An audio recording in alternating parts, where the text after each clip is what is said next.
Bakit daw pinag-iinitan siya? Wala naman daw siyang ambisyon. Oh, yan ang sabi mga kabunyog ni Sara Duterte. Na wala naman daw siyang ambisyong tumakbong Pangulo sa 2028. Ha? Mga kabunyog, kaya wag daw siyang pag-initan. Ha? Wala siyang anumang balak, wala siyang intensyon, at wala siyang anumang ambisyon na tumakbo bilang presidente sa 2028. So mga kabunyog, yan yung sinabi ni Sara, sa isang interview sa kanya. Bakit siya nagbigay ng ganung komentaryo? Tinanong kasi siya ng media, mga kabunyog. Anong masasabi mo? Ganito yung pagkakatanong sa kanya. Anong masasabi mo sa sinabi ng iyong ama, si former President Rodrigo Roa Duterte, na wag ka na daw tumakbong presidente? Ano daw ba? Kasi di ba maalala natin nung isang araw, nag-comment si Digong. Sabi ni Digong, sasabihan niya raw si Inday. Sabi niya, Inday, wag ka nang tumakbo. Hayaan mo na sila dyan. Di ba? Ganun yung statement ni Duterte. Inday, wag ka nang tumakbong presidente. Wag ka nang mag-ambisyon yan. Hayaan mo na sila niyan. Kung gusto nilang maging presidente, di maging presidente sila. Sige. Sabi niya pa nga, kung ikaw Romualdez, gusto mong maging presidente? Sige, suluin mo, tumakbo ka, ikakampanya pa kita.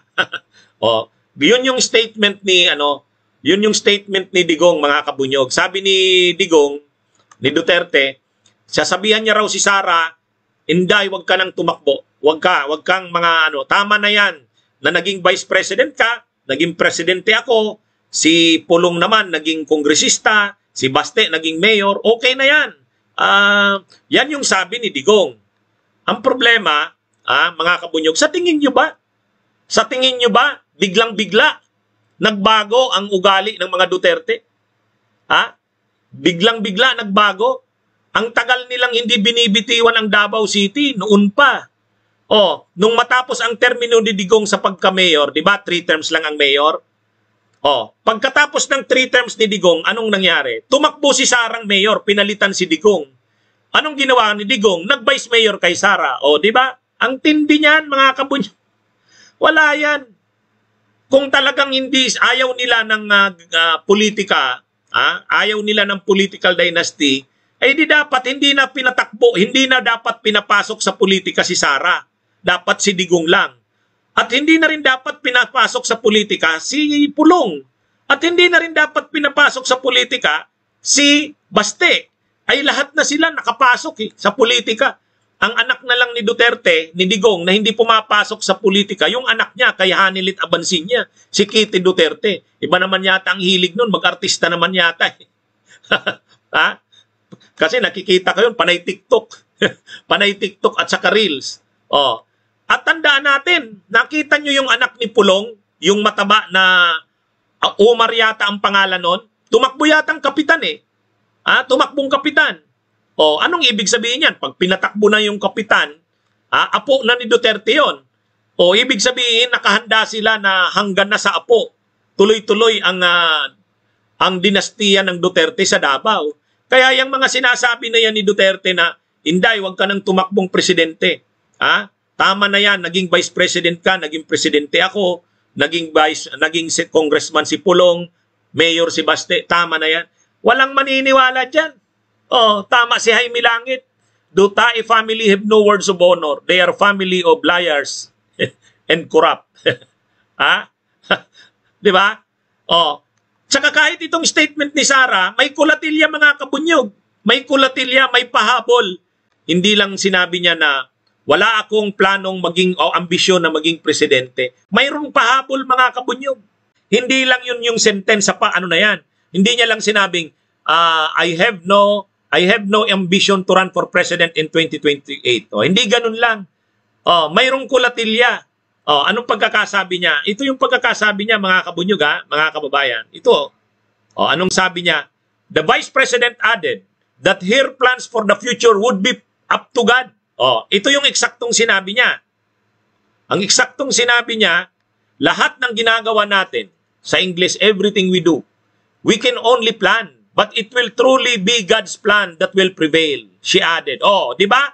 So ibig sabihin, hindi naman ang statement niya, sinabi niya lang, I have no ambition to run for president in 2028. Yan yung unang sentence niya. Pero mayroong pahabol. Anong pahabol niya?